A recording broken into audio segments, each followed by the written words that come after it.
بسم الله الرحمن الرحيم الحمد لله رب العالمين الحمد لله الذي أنزل على عبده الكتاب ولم يجعل له عوجا الحمد لله نحمده ونستعينه ونستغفره ونعوذ بالله من شرور أنفسنا ومن سيئات أعمالنا من يهده الله فلا مضل له ومن يضلل فلا هادي له وأشهد أن لا إله إلا الله وحده لا شريك له وأشهد أن محمدا عبده ورسوله صلى الله عليه وعلى آله وصحبه وسلم تسليما كثيرا يا أيها الذين آمنوا اتقوا الله حق تقاته ولا تموتن إلا وأنتم مسلمون يا أيها الناس اتقوا ربكم الذي خلقكم من نفس واحدة وخلق منها زوجها وبث منهما رجالا كثيرا ونساء واتقوا الله الذي تساءلون به والأرحام إن الله كان عليكم رقيبا يا أيها الذين آمنوا اتقوا الله وقولوا قولا سديدا يصلح لكم أعمالكم ويغفر لكم ذنوبكم ومن يطع الله ورسوله فقد فاز فوزا عظيما أما بعد فإن الخير الحديث كتاب الله وخير الهدي هدي محمد صلى الله عليه وسلم وشر الأمور محدثاتها وكل محدثة بدعة وكل بدعة ضلالة وكل ضلالة في النار. We began by seeking the protection of Allah subhanahu wa ta'ala from the rejected shaitan with the name of Allah, the entirely merciful, the especially merciful. All praise belongs to Allah subhanahu wa ta'ala. We ask for Allah's protection in all of our affairs. We ask that Allah subhanahu wa ta'ala protect us from the burden of our evil deeds. We ask that Allah azza wa jal protect us from the evil that resides within us. We know that whomever Allah guides, no one can lead astray. And whomsoever Allah leads astray or allows to be led astray, no one can guide. I bear witness that there is no God worthy of being worshipped, and Prophet Muhammad sallallahu alayhi wa sallam is his messenger and his noble servant. We thank Allah subhanahu wa ta'ala for the privilege of being here today for Salatul Jumu'ah. We know that Allah subhanahu wa ta'ala is the only one deserving of credit for us given this opportunity of being here. We know that those who are given the will to be here but not the ability, while others were given the ability to be here but not the will. And we were given both the will and the ability to be here today for Salatul Jumu'ah. Alhamdulillah. And we should be grateful, we should be thankful, display our gratitude with our words, with our speech, with our actions on this particular day and throughout our lives, for Allah giving us the will and the ability to worship Allah on this day. But also, we should be grateful and thankful that Allah subhanahu wa ta'ala has us not here as individuals, that we are here alongside our community. We are here alongside our brothers. We are here alongside our sisters. We are here with the presence of our children, alhamdulillah. So we are here as a Jama'ah, alhamdulillah. And we should be grateful and thankful to be here during this day and time. And despite what others may say and what others may tell you, that these are beautiful times to be living in. These are beautiful times to be able to be Muslim in, alhamdulillah. We open with the statement of Ibrahim, and such a profound statement. And this speech of Ibrahim is very small, it's mentioned in the Quran. And the meaning is great. So Ibrahim, he mentions in the Quran, Inna Rabbi lasami'ud du'a. So Allah subhanahu wa ta'ala mentions that Ibrahim says, indeed my Lord is the hearer of supplication. That Allah subhanahu wa ta'ala hears supplication. And Ibrahim, he took this statement and he epitomized this particular statement as you see his dua all throughout the Quran. And we mentioned one example of that in which Ibrahim is said to have mentioned, رَبِّ جَعَلْنِي مُقِيمَ الصَّلَاةِ وَمِنْ ذُرِّيَّتِي رَبَّنَا وَتَقَبَّلْ دُعَاء. So he mentions in making dua, in supplicating, he says, my Lord, make me an establisher of prayer. Make me establish the prayer. and also those who have descended from me, my offsprings, the generations who will come after, my children and my children's children, those who will come after, make them of those who establish the prayer. And it says, our Lord, accept my supplication. So today the question, in reflecting on this dua of Ibrahim, alayhi salatu wasalam, is that in addition to the work that you all have put in for our community, would we be here without the dua or supplication of our parents who came before us? Would we be here without the individuals who are on the front line, fighting and struggling on our behalf, and we weren't here? And we are here today. Would I be up here giving the khutbah without the dua of our parents, without your dua? And today, just reflecting on that question, we are continuing this series in which we are talking about the Sabiqun, those who struggled, who came before us. Islam values the first. Islam, of course, it directs us to value those who were the first praying Salatul Fajr, those who were the first praying Salatul Dhuhr, those who struggled and they were the first to fast in the month of Ramadan, and they were perhaps on the plantation. But if it wasn't for them, individuals who had to hide their Islam, would we be up here today being forthcoming on us being Muslim? And I think not. That's right. And let us not forget it. We are in South Central Los Angeles. They can call it South LA if they want. This is South Central Los Angeles. This is not just happenstance. This did not just happen overnight. That Muslims had to struggle for us to have a facility right here in what we would call the hood, right here in the inner city. And if we don't know that struggle, if we don't know that history, then we will go on and lead our people blindly down a road with no direction. If we are disconnected from the vision and the mission of those who came before us. So I want to remind us of the individuals who came before us, and that we have to recognize the history of those who came before us. But also I want to remind us today that we have a beautiful narrative. We have a beautiful story. And don't let anybody demean you because of how you entered into Islam. What we have in common is that we are all here today, alhamdulillah. And some have went through different doors in order to be here. And you should be proud of the door that you came through to get here where we are today, alhamdulillah. That's right. So this is continuing where we left off last week. We see that the people had to go through this vicious institution of slavery. And even, historically, what's happening towards the conclusion of slavery, before slavery made this transition into the 13th Amendment. The sex breeding in the farms, the sex breeding farms that became of the plantations, that many people, we don't talk about. That you had the epithet or these titles of plantation wench. Individuals having to endure that, or the buck, plantation buck. Women used for breeding, where they had to have as many as 30 to 40 children. And they couldn't even be a mother to that child. Or fathers had to father as many to 50 children. And they couldn't even be a father to that child. And we don't think that doesn't affect us in our families today. Yes, it does. Oh, yes.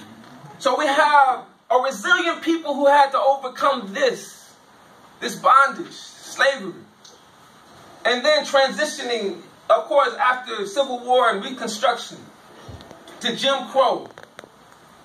That the people, these resilient people, were in need of a reform. They were in need of Islah. There's no accident that this is Islah LA.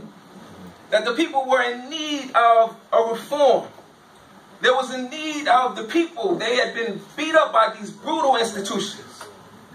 And here I'm here to argue that Islam played a huge role in the discourse of reforming the black race. Simply, Islam is about liberation, liberating the people. If our brand of Islam, or our way that we practice Islam, is not talking about liberation, then we're in the wrong place. We shouldn't be in South Central Los Angeles. All right. So, as Allah mentions in the Quran, this freeing the neck. liberating the people. Islam started as a tradition of liberation. And with our help, it's going to continue as this tradition of liberation. So how can we move forward and not know the history of individuals such as Marcus Garvey, when we're sitting right here in a building that was formerly the school of Marcus Garvey? Right. Do we know that Marcus Garvey had encountered Islam, his role model, his teacher, Sayyid Muhammad Ali, a Sudanese Egyptian Muslim, the teacher of Marcus Garvey?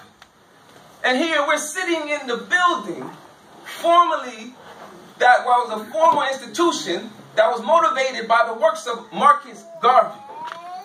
So we can't just teach any type of education in this particular building. When we have Islam Academy, it has a direct connection to the works of also Marcus Garvey, who was connected to a Muslim, Sayyid Muhammad Ali.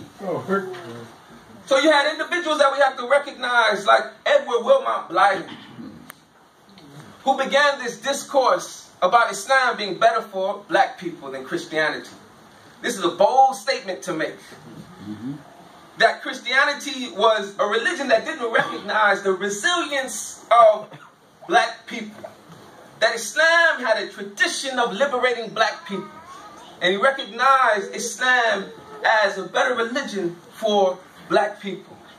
Can we continue that discourse and get this deen to our people out here in South Los Angeles? And remind them that Islam is a tradition of liberation. That if they come and become Muslim, if they take their Shahada, that they will be placed on a path towards liberation. But we have to exemplify this. And this is coming through this vein of individuals, Edward Wilmot Blyden. And we have to ask ourselves, how did Islam enter into the inner city? And this is for us. All of us, I know we know something about Google. So I'm throwing these names out, you all Google them later. And there's so much history that we can be up here for hours. But I'm just reminding us is that it's nothing new I'm bringing. I'm merely standing on the shoulders of giants who came before me. That's right. So how did Islam enter into the inner city? Was it with Islam Academy or Islam LA? No. Islam was already here. We're just merely continuing the work that was being done before we arrived. And how can we move forward without recognizing the contributions of Noble Drew Ali and the Moorish Science Temple? All right. Some of our brothers here, the last name is Bay and L. We recognize your history, that you came in through a beautiful door to be here today. You have individuals such as Noble Drew Ali, wanting what's beautiful for his people, wanting modesty for his people. Taught about love, truth, and peace. Some of our brothers in the Moorish Science Temple know about more law than some of our attorneys. Not all of them, but some of them know more law than some of the actual attorneys. And Noble Drew Ali, this is a motivation from him. He told them to be keen on your nationality. Know about your nationality. Know about your nationality. Throw down the liquor bottle. And pick up books. Begin to educate yourself. And some of our prominent Imams, they came through the door of the Moorish Science Temple to be here today. How can we move forward without recognizing the Ahmadiyya movement? And some people cringe when they hear the Ahmadiyya movement. But the Ahmadiyya movement, known for Mufti Muhammad Sadiq, who they sent here in the 1920s. And he went to the hood. He went to the trenches with the brothers and the sisters. And it says that when he first arrived here, he was seized by immigration. And he stayed in there for several weeks. And while in detention, he converted over 19 people to Islam. He went to the urban centers. A lot of times we think that Islam is for the individuals ready to make hijrah to the mountains. No, we stand in the urban centers right here, South Central Los Angeles. We learn from past movements trying to go into rural locations away from the people. No, we want to be right here around the people, serving the people. And this is what we learned from some of the downfalls of movements that came before. So you have what was reported that Mufti Muhammad, on his mission for the Ahmadiyya, he converted over 700 Americans to Islam in 3 years. Yes, we can talk about what the Sunnah is, and call it Rasulullah sallallahu alayhi wa sallam, and what is in the Quran. But who are you converting? Who are you inviting to Islam? While we criticize others, are we out there in the trenches with the people? When Islam was traditionally this tradition of liberation, you had the drug dealer dealing drugs on the block, but right next to the drug dealer, trying to get the drug dealer to put down the drugs, was the Muslim. And this is how we have to go back to what is our legacy right here in America. And of course, we can't forget, we have the nation of Islam. What would we be without the nation of Islam? How can we forget the honorable Elijah Muhammad? And I say the honorable Elijah Muhammad. That's right. And I'll never forget, I was of the individuals who I didn't want to say honorable, until I began to learn more and realize that I wouldn't be up here without the honorable Elijah Muhammad. That's right. True. That we have the individuals who they struggled. They struggled. They were on the front lines. I had to endure story after story after story from our elders telling us story after story after story. And admittedly, I was getting tired of story after story after story. However, what that did for me is give me a basis and a motivation and inspiration to lead something as such that would I be here without those narratives? And I think not. Would I be here without the Papa Shaws putting it down? I think not. Imam Saafir, who has put in work for us since he was, and I dislike to say, since he was Jimmy Kemp, James 75X. That's right. All right. Him and Imam Ayman, they sold so much fish in LA that the grocery stores began to change their prices on fish. Right. These are the individuals who struggle. And I recall in my lesson getting taught tajweed and fiqh, beginning to forget where I come from. Now realizing there's no tajweed, there's no fiqh, there's no Islamic jurisprudence or any of these Islamic sciences unless my father and those individuals who came up with him were willing to struggle and strive for us to be here today. The Imam Saafir, the greatest fish salesman in the history of fish.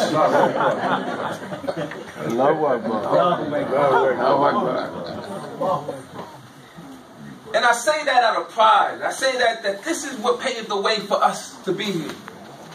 Imam Saafir, we don't know him driving down Western, tired, selling fish morning and evening. Fell asleep at the wheel. Got in a car accident, went through the windshield, and broke his jaw. A few days later, out there selling fish with a wired-up jaw. And I'm here today because of individuals as such who put it down.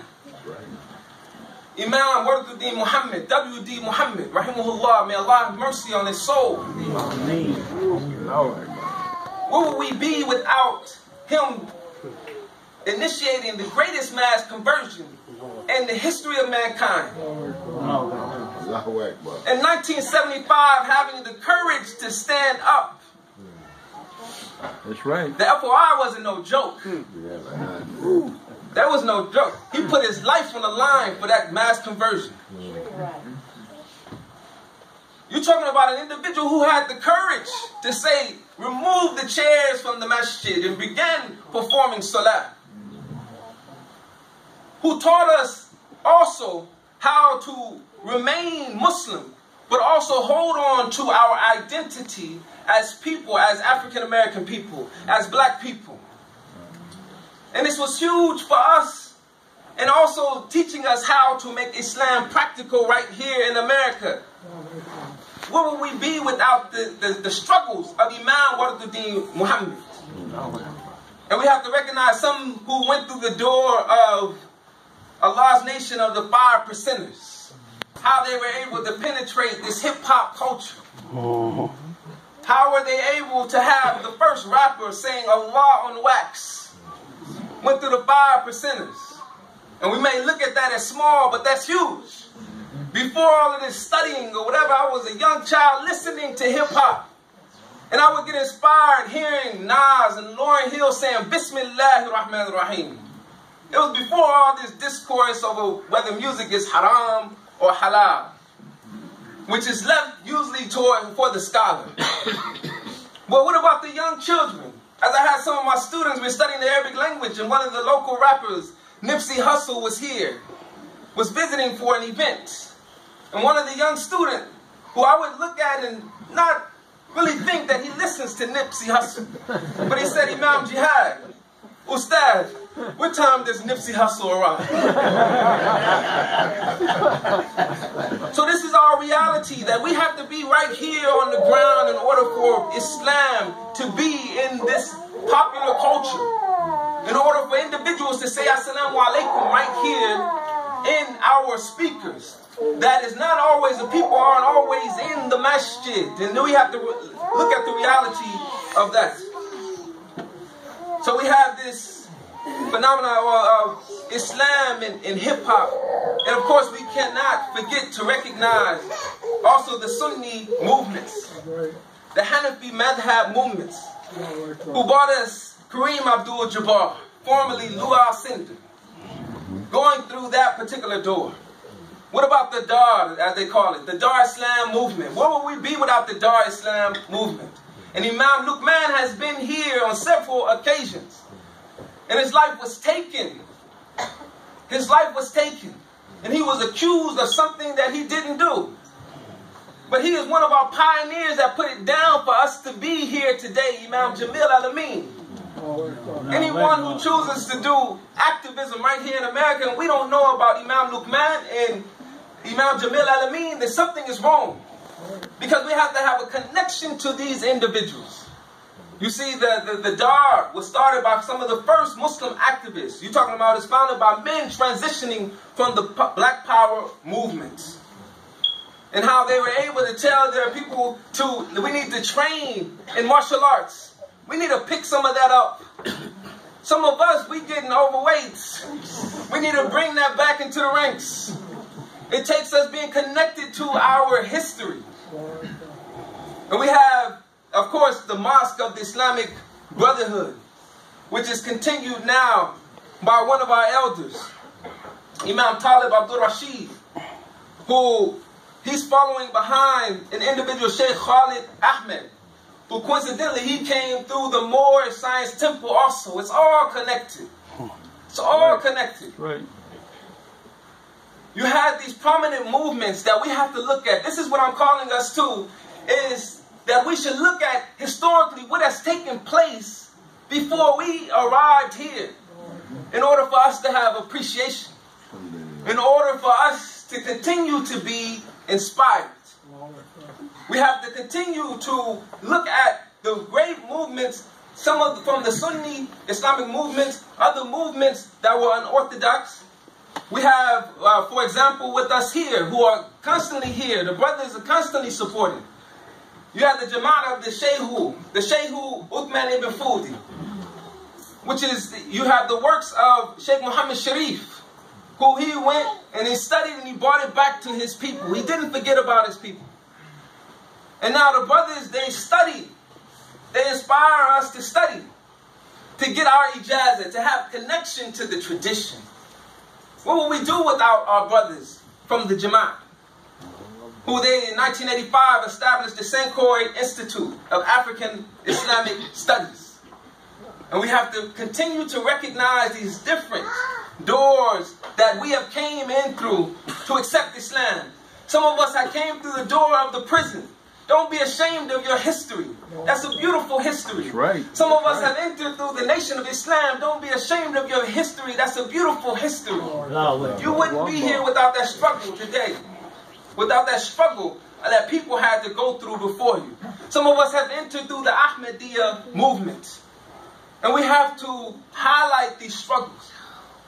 Because this is our tradition. Sa'd ibn Abi Waqqas, they talk in the books, in the classical books, they talk about his mother going on a hunger strike when he accepted Islam. He had to go through that door. and he refusing to give up Islam. And his mother just, out of a sudden, she had to give up because she realized her child was not going to leave Islam. No matter, even if she went and did a hunger strike.